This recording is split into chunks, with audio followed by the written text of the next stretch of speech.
Subscribe to our YouTube channel and press the bell icon for the latest updates. How to sign out of your Google account on Google Chrome. Open Google Chrome browser on your computer. Click on the three-dot icon located at the top right corner of the page. Go to Settings. In the left sidebar, click on You and Google. You will be landed to You and Google settings page.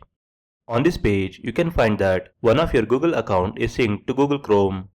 To turn it off, just click the Turn Off button. A window pops up.